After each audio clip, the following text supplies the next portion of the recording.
do nosso Centro Espírita Regeneração de São Gonçalo. Estamos iniciando a nossa reunião deste sábado sob a proteção de Deus, sob a proteção de Jesus, rogando aos benfeitores espirituais que nos assistam para que possamos ter uma reunião de muito aprendizado e muito crescimento espiritual. Eu disse a vocês, na semana passada, que terminando o capítulo 4, nós iríamos, nesse final de ano, falarmos um pouquinho aqui de Jesus. Se nós buscarmos nos livros espíritas, nós vamos encontrar Joana de Ângeles, Amélia Rodrigues, Maria Dolores, Emmanuel, nos apresentando Jesus dentro da visão deles como espíritos que estiveram lá na época, conheceram Jesus e durante esses 2000 anos puderam desenvolver por Jesus todo o amor possível, o Emmanuel. Então nós, para chegarmos a esses textos dos espíritos psicografados, é necessário a gente fazer uma análise antes. Porque os historiadores, eles não falaram sobre Jesus. Tem um historiador chamado Flávio Joséfo, que tentou falar de Jesus, mas não conseguiu. Ele disse que Jesus viveu lá na Galileia, na época tal, etc. e tal, e pronto, acabou. Então, os historiadores, lá dos tempos antigos, eles não escreveram sobre Jesus como poderiam. Os que viveram com Jesus não escreveram naquela época. Mas nós temos algo que foi escrito na época de Jesus, dizendo qual o perfil moral e físico de Jesus. E esse alguém é muito importante para nós todos. Ele escreve uma carta que é intitulada Retrato Falado de Jesus. Foi o único que naquela época escreveu alguma coisa mais completa, um texto mais compreensível para nós hoje, que foi Públio Lentulus atendendo a uma solicitação do imperador romano, que eu vou mostrar bem para vocês agora. Esse camarada aí, o Tibérius César, solicitou a um personagem que vivia na Judéia que ele relatasse alguma coisa sobre um personagem que incomodava tanto lá na Galileia e que repercutia até em Roma. Roma não admitia que existisse ninguém na Terra que fosse mais do que o imperador romano. O imperador romano se considerava o dono da Terra, a pessoa mais importante do planeta Terra. E o plano espiritual tinha uma esperança, olha bem, de que Roma fosse a capital do mundo naquela época. Então o plano espiritual investiu tudo o que pôde para que Roma, naquele processo de expansão todo, levasse cultura para os bárbaros e se expandisse, mas não conquistando e dominando como dominou. Se vocês lerem o livro Emmanuel, de Emmanuel, e o livro A Caminho da Luz, de Emmanuel, vocês vão ver que nesses dois livros Emmanuel fala sobre isso. Mas todas as expectativas fracassaram, então isso ficou realmente na história como uma expectativa do plano espiritual. Então ele queria saber quem incomodava tanto, porque até 14, quem reinou foi quem? Otávio Augusto. Otávio Augusto, segundo os espíritos, ele foi aquele imperador que parou com as guerras cruentas, diminuiu as guerras, manteve o domínio que já existia e valorizou as artes, valorizou os poetas, os escritores e etc. Quando ele morreu, entrou Tibério, que sabendo, lá na frente, porque ele ficou até 37, que tinha alguém lá na Galileia que incomodava realmente, cuja vivência lá repercutia muito, ele quis saber quem era. Então ele perguntou a quem? A Públio Lentulus. Públio Lentulus era um senador romano que teve que ir morar na Galileia por causa da doença da filha chamada Flávia. Está no livro há 2000 anos, a história dele. A história dele, de Lívia, sua esposa, de Flávia, sua filha doentinha, e de um outro filho que foi sequestrado em função de uma série de coisas que ele fez quando ia para a Galileia. Então, quando esse cidadão ia para a Galileia, aconteceram uns fatos lá que os subversivos da época, que não admitiam a invasão de Roma lá na Galileia, realizavam certos atos, certas incursões. Então aconteceu um fato, que eu não vou narrar aqui, que gerou um ódio muito grande de um pai e de uma criança contra ele, que veio raptar o filho mais novo. Então ele foi para a Galileia com muito sofrimento. Por quê? Porque a filha era doente. O filho foi sequestrado, só que ele foi para lá, e na ida dele, ele foi nomeado presidente de lá da Judeia. Não tem nada a ver com o famoso que lavou as mãos.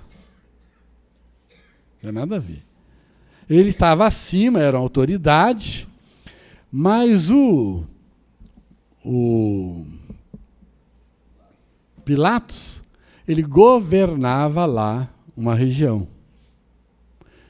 Mas quem presidiu tudo durante um tempo foi Públio Lentulus, porque ele era um senador de uma família de muitos séculos lá de Roma, família famosa. E ele pediu para ir para lá, e pediu licença ao imperador para ir para lá por necessidade de doença da filha. E aconteceram coisas que vocês, se lerem o livro há 2000 anos, vão saber. É uma história triste e bonita. É uma história que tem tudo para a gente chorar e se alegrar pelos fatos como aconteceram. Então ele respondeu a Tibério César, porque o imperador romano, ele podia ser quem fosse, mas os súditos romanos, onde estivessem, eles tinham respeito pelo imperador. Até porque, muitas vezes, vinculado a isso tudo, tinha aquela questão de cargos, privilégios, nomeações e assim por diante. Então, siga.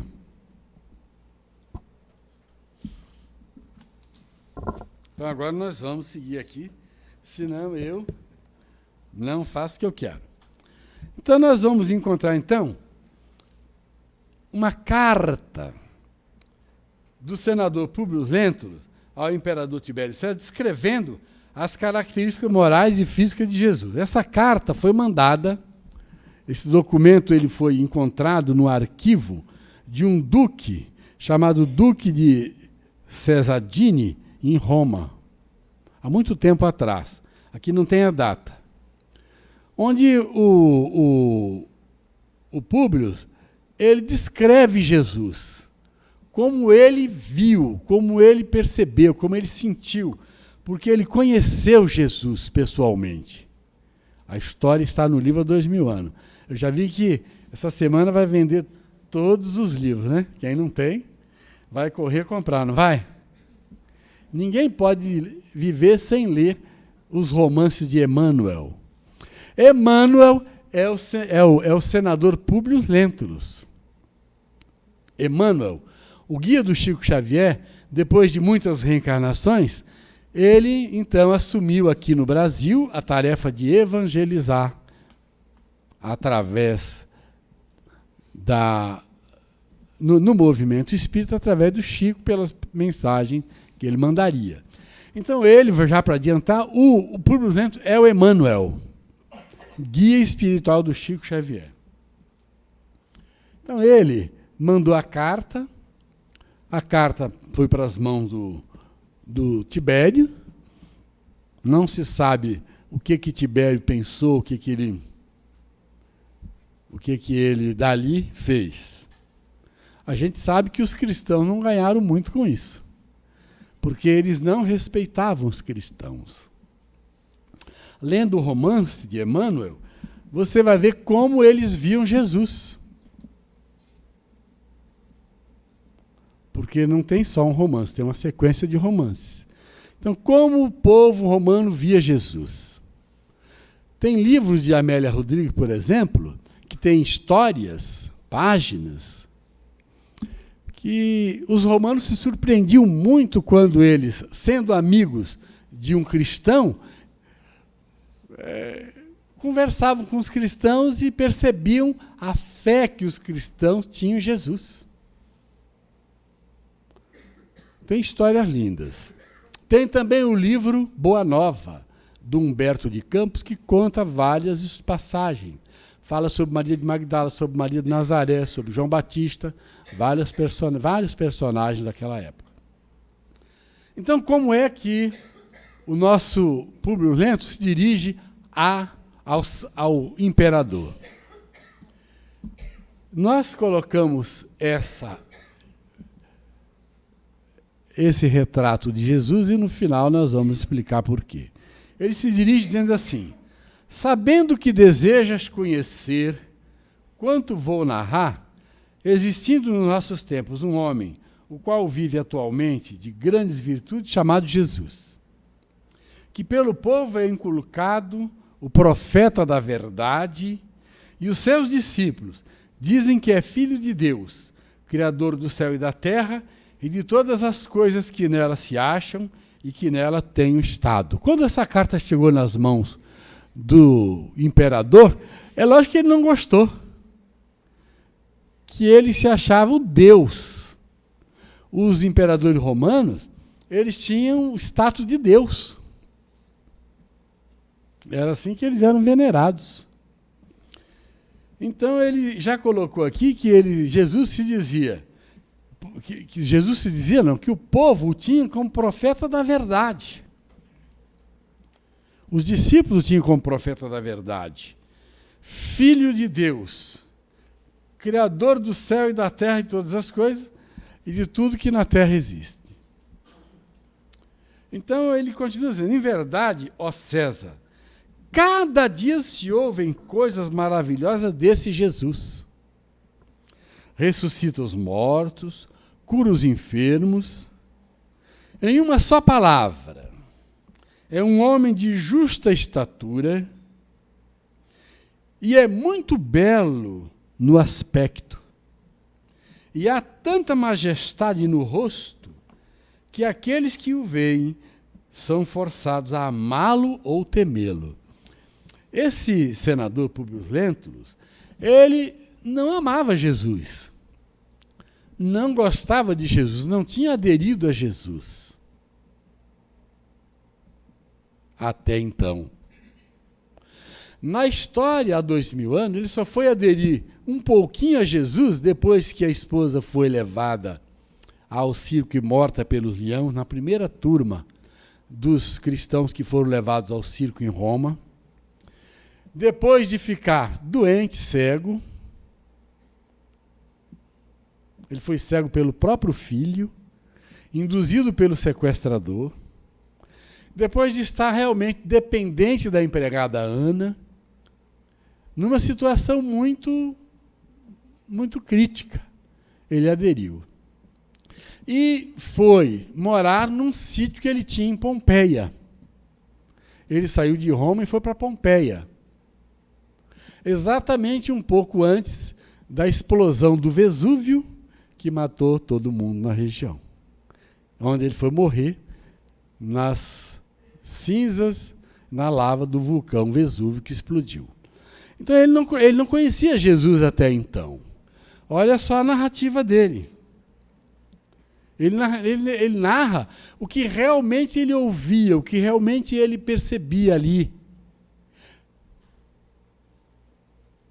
E na história do livro nós vamos encontrá-lo indo ao encontro de Jesus, buscando em Jesus a cura da Flávia, porque a garota não ficava curada da doença de jeito nenhum. Ele esgotou todos os recursos em Roma, com os melhores médicos, porque ele era muito rico, foi para a Galiléia, onde a temperatura era agradável, igual aqui, por exemplo, antigamente, quando a pessoa ficava doente, principalmente tuberculose, ela ia para onde? Campos do Jordão.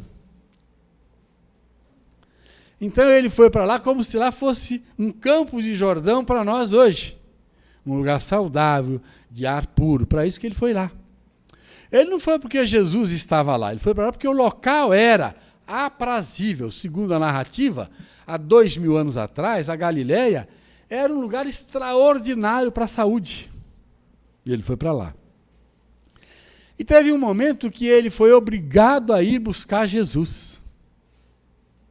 Porque a menina não ficava curada. A Ana já era convertida e falava de Jesus todo dia. E a Lívia, sua esposa, ela já estava indo ver Jesus escondido. E a Flávia só falava de Jesus todo dia. Mãe, pede ao papai para trazer Jesus, que eu sei que ele vai me curar. Então já imaginou você todo dia ouvindo uma pessoa falar, me leva lá no Regeneração para tomar passe, ou então me leva lá no curador, em alguém que trata da gente. E mesmo ir ao encontro de um médico comum, me leva no médico tal, que dizem que ele é um médico bom. Então, de tanto pedirem, meio de má vontade e Públio Lentulus foi ao encontro de Jesus. Porque ele ouvia isso aqui tudo. Mas só que ele não levava a sério. Por quê? Porque aquela região da Judéia toda era a região de profetas. Então, séculos e mais séculos, profetas e mais profetas. E quando aparecia um profeta, o pessoal dizia, ih, mais um. Era mais um. Porque tinha os falsos profetas. Tinha os profetas realmente, que eram os espíritos encarnados, que vinham para ajudar, e tinha os falsos profetas. Em várias ocasiões, os discípulos de Jesus se depararam com falsos profetas. Paulo, quando foi para Chipre, está no Paulo e Estevão, na primeira viagem, eles chegaram lá e encontraram um falso curador que enganava o cidadão romano, que era a maior autoridade do local, com todas as coisas que ele sabia para enganar, e ele era um doente. Então, quando eles chegaram e oraram e deram um passe no cidadão, que era um cônsul romano, ele ficou sarado. O cidadão que enganava o cônsul e todo mundo lá, ele virou e falou assim, eu quero que vocês me ensinem isso aí. Quanto custa? Quis comprar os poderes.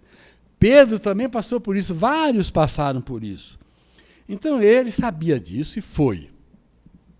E é um dos encontros mais extraordinários que a gente lê nos livros espíritas. É o encontro de Públio Lentulus com Jesus numa praça.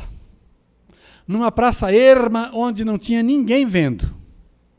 Ele ia, chegou na praça, chegou ali na praça do Rink, né? Será que eu vou ou fico? Era uma praça. Olhou lá na Galiléia, de má vontade, não querendo ir. Como Jesus conhecia tudo que se passava na região, veio ao encontro dele na praça. Como é que Jesus sabia que ele estava indo ao encontro buscá-lo para curar a Flávia? É um fato muito interessante. Quando ele estava ali na praça distraído, vou ou não vou? É verdade ou é mentira? Vale a pena ou não vale? Acredita ou não, Jesus apareceu para ele. E quando Jesus apareceu para ele, narra ele mesmo, porque o Emmanuel é ele caiu de joelhos e não falou mais nada, porque ficou envolvido na aura de Jesus. E o diálogo é inesquecível. Nós já tivemos uma palestra aqui sobre o encontro de Públio Lento com Jesus. O diálogo vale a pena reler. Eu fiquei feliz que eu citei semana passada uma passagem do livro Ave Cristo, um companheiro falou que chegou em casa e foi ler de novo o livro. Então, a gente lê e não guarda essas histórias, esses momentos importantes. Então, vocês vão ler lá em casa, tá bom? Então, numa só palavra, é um homem de justa estatura e é muito belo no aspecto. E há tanta majestade no rosto que aqueles que o veem são forçados a amá-lo ou temê-lo. Na hora que Públio Lento viu Jesus, ele temeu. Mas foi como se o servo, distraído e distante do Senhor, encontrasse o Senhor, porque ele caiu de joelhos. Isso significa admitir que diante dele estava a majestade. Estava o Rei solar, que era Jesus. Tem os cabelos de cor amêndoa bem madura, são distendidos até as orelhas, e das orelhas até as espáduas. São da cor da terra, porém mais reluzentes. Parece aquilo lá. Esse aí é um desenho mediúnico, eu ia deixar para o final, mas vou falar logo, por causa do cabelo, por causa de tudo isso. Esse aí é um desenho mediúnico de Rembrandt, retratando Jesus. Então, o retrato falado de Jesus, que mais se aproxima, é esse desenho mediúnico de Rembrandt, que está aí. Vocês podem, se quiser, ter em casa num quadro, porque isso aí, ali na livraria, vocês podem encomendar. Isso aí é reproduzido. Tem no meio de sua fronte uma linha separando os cabelos, na forma em uso nos nazarenos. O seu rosto é cheio, o aspecto é muito sereno. Nenhuma ruga ou mancha se vê em sua face. De uma cor moderada, o nariz e a boca são irrepreensíveis. Claro que tinha que ser, porque ele era o espírito mais puro na terra. Um anjo que desceu das estrelas para viver entre nós. Então o corpo físico tinha que ser o mais belo da terra. Não podia ser diferente. Era a perfeição. A barba é espessa, mas semelhante aos cabelos, não muito longa, mas separada pelo meio. Seu olhar é muito afetuoso e grave. Tinha que ser muito afetuoso. Jesus tinha que ter essa afetuosidade, essa doçura. Mas grave, por quê? Porque ele não veio aqui para brincar. Ele veio ensinar o Evangelho. Ele veio trazer o Evangelho. As leis de Deus para reger as nossas vidas. Tem os olhos expressivos e claros. O que surpreende é que resplandece no seu rosto como os raios do sol, porém ninguém pode olhar fixo o seu semblante, porque quando resplende, apavora, e quando ameniza, faz chorar. Faz-se amar e é alegre com gravidade. Agora olha só a frase que eu deixei bem separada. Disse que nunca ninguém ouviu rir, mas antes chorar.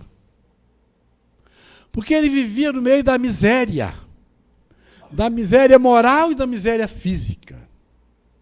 A tal ponto que o que nós vemos hoje não é nada em relação ao que tinha naquela época. As pessoas não tinham o que tem hoje. Hoje nós vivemos no paraíso real. Eu saí do meu trabalho na quinta-feira e fui para a Feira do Livro. Então eu atravessei, peguei Amaral Peixoto e desci até as Barcas. Tinha chovido muito na quinta-feira. E eu fui caminhando bem lentamente porque estava muito tumultuado, molhado. E eu fui caminhando bem devagarinho e fazendo uma reflexão no que eu via. E me lembrei imediatamente de Buda. O príncipe Siddhartha Gautama vivia na situação mais privilegiada da Índia. Era príncipe.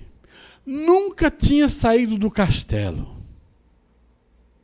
Um dia, ele resolveu sair do castelo e dar uma olhada lá fora. E quando ele chegou nas ruas da Índia e começou a caminhar, ele ficou apavorado.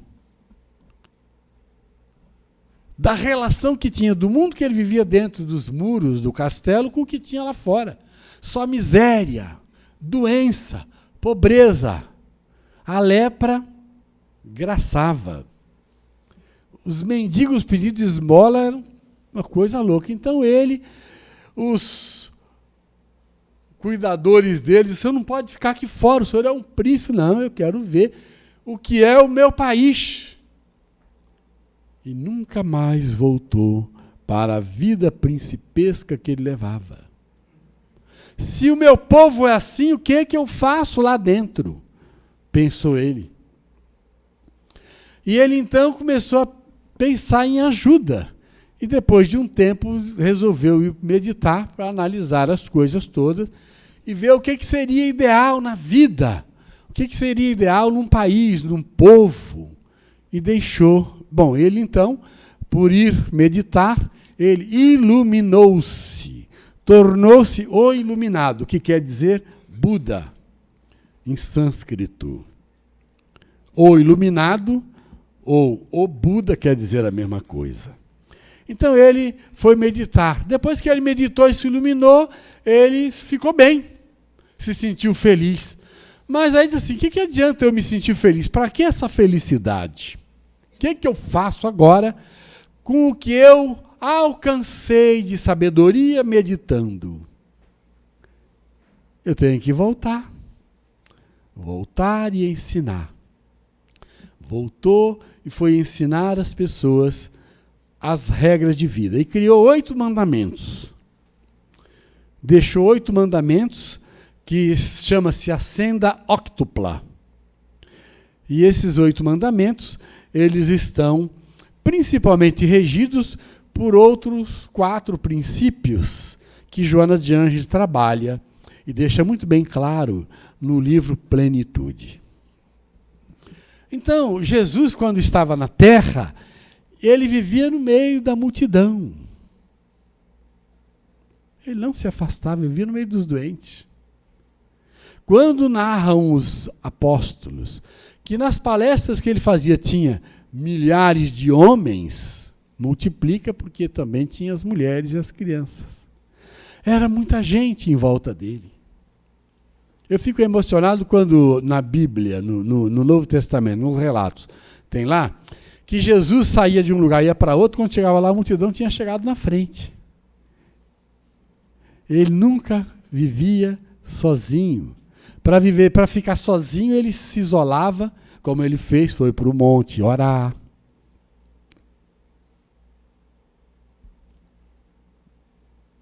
E na noite, escondido, porque a multidão vivia procurando. Foi um período de intensa atividade, e atividade de pregação e de cura de doenças.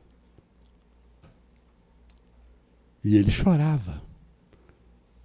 Chorava porque via a miséria em que o povo vivia. E se nós formos olhar realmente como o povo vive, nós vamos chorar também.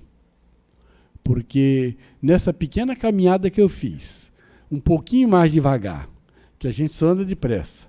Devagar porque eu tinha que andar devagar porque estava chovendo. Eu quase chorei. Porque a gente vê como vive o povo. Hoje em dia também.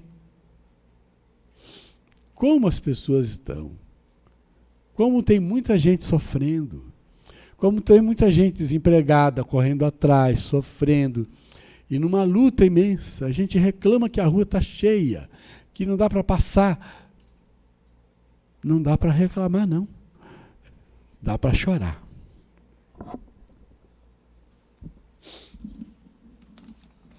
Tem os braços e as mãos muito belos.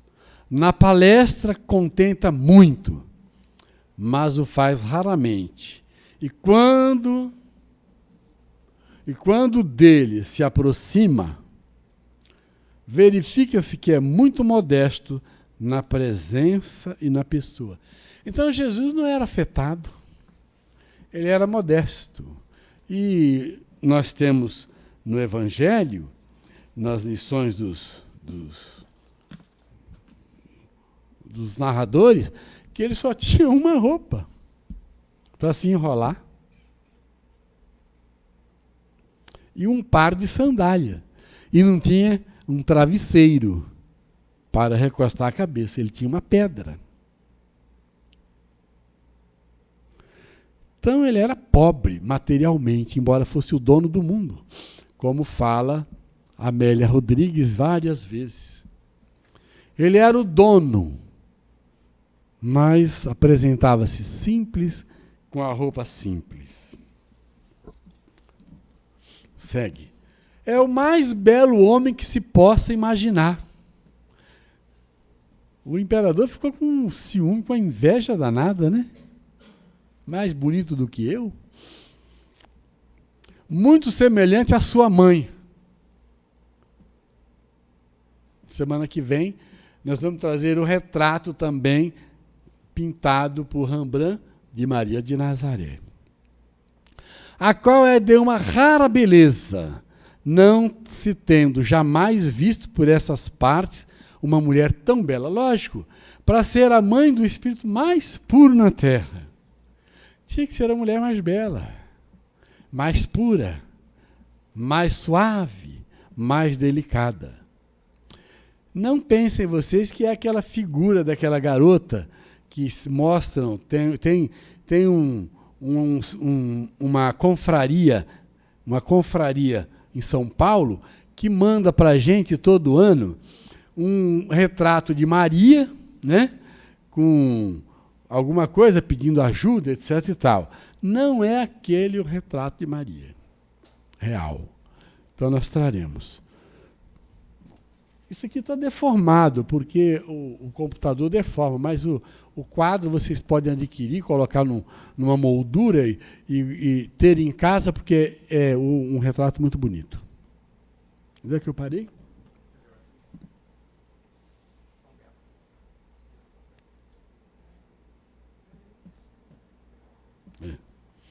Porém, se a majestade tua, ó César, deseja vê-lo, como no aviso passado escrevestes, dá-me ordens, que não faltarei de mandá-lo o mais depressa possível.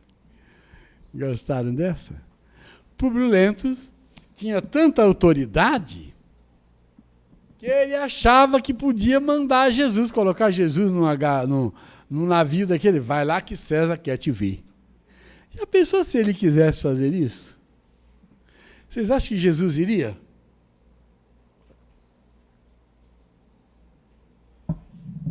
Vamos lá, um minuto de meditação. Se César quisesse que Jesus fosse a Roma, será que Jesus iria? Quem acha que iria, levanta o dedo. Mas por que ele não iria? Poderia ir. Por que não?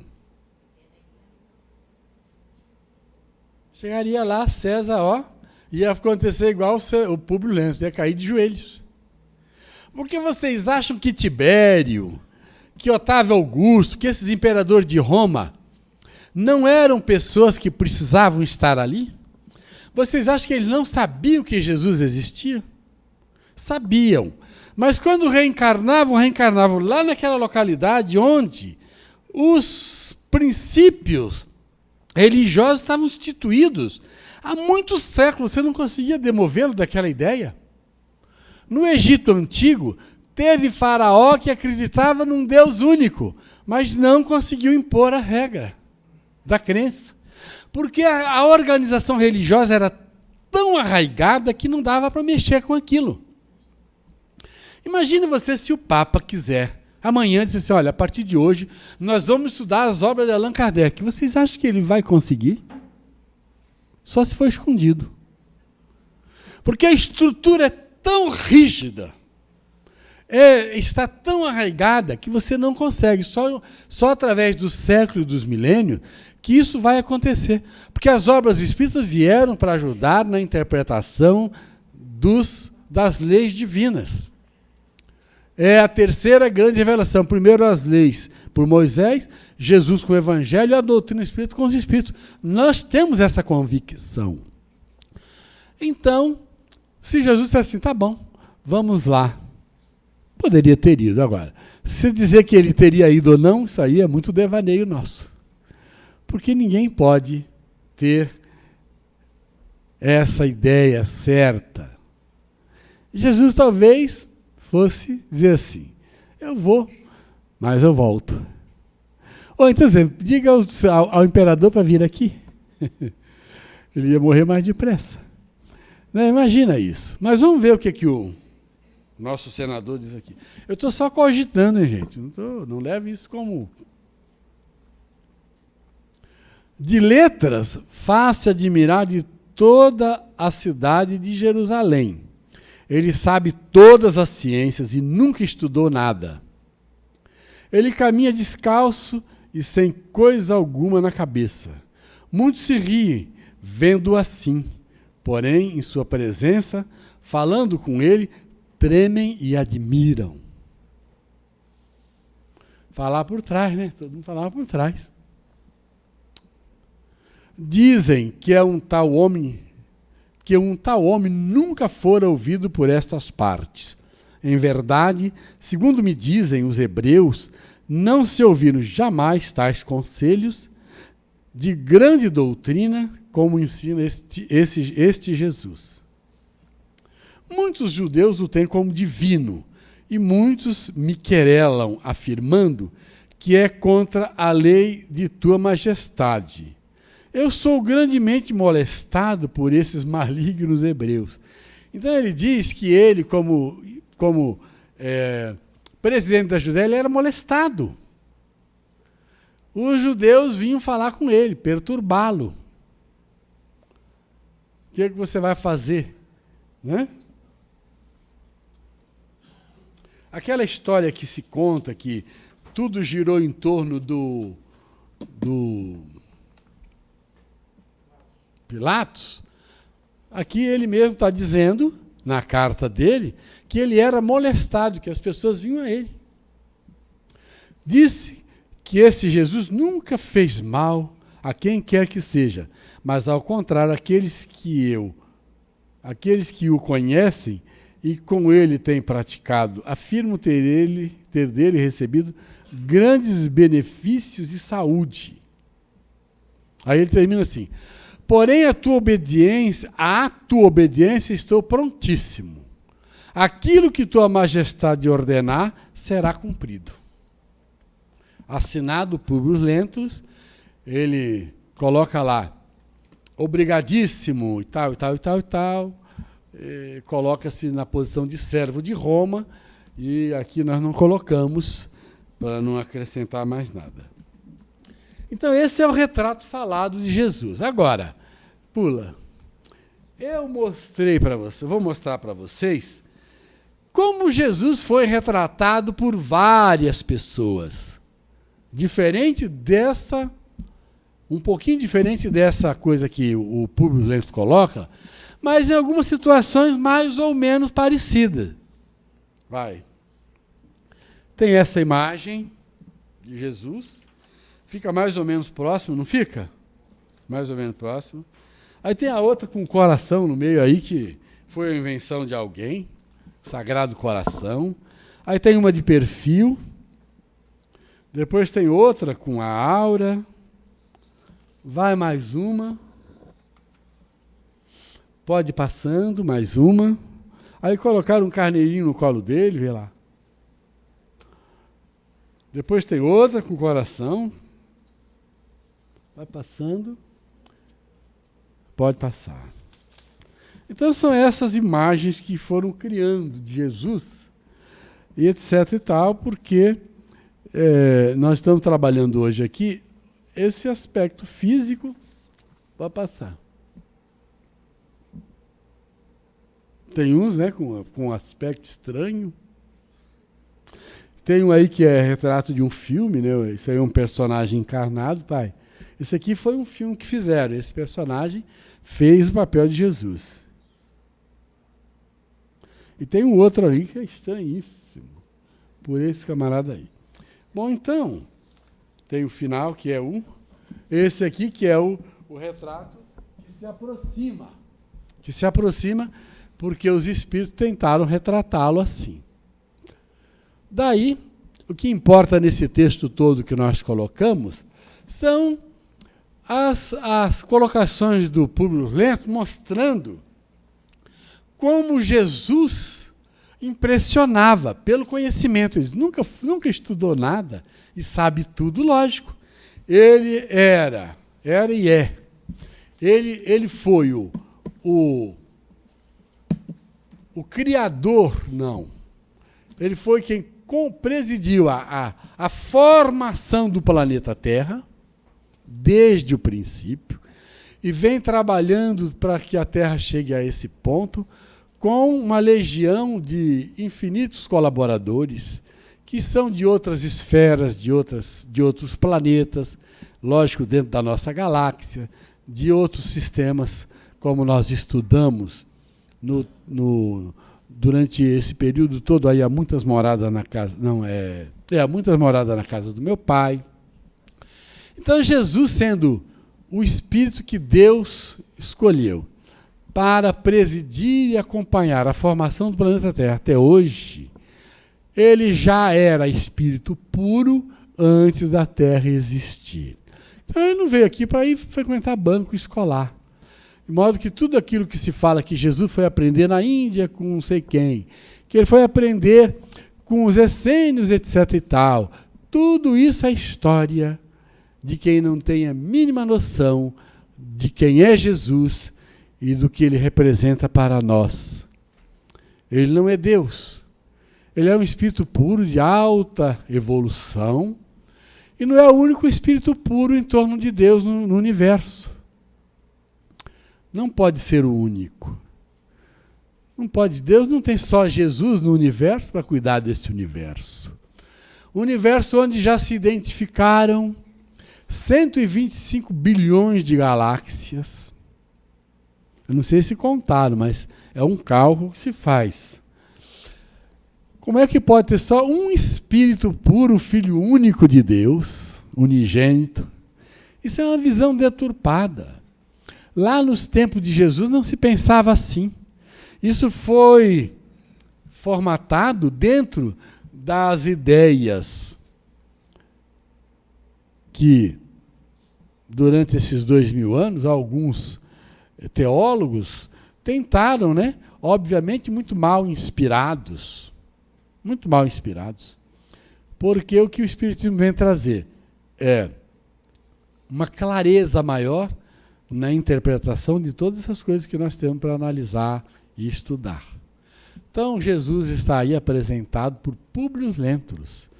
E nós vamos, na semana que vem, continuar mostrando o que tem no Livro dos Espíritos, o que tem nas outras obras, para a gente terminar o ano fazendo uma análise deste espírito maravilhoso, que é o nosso modelo e guia na Terra.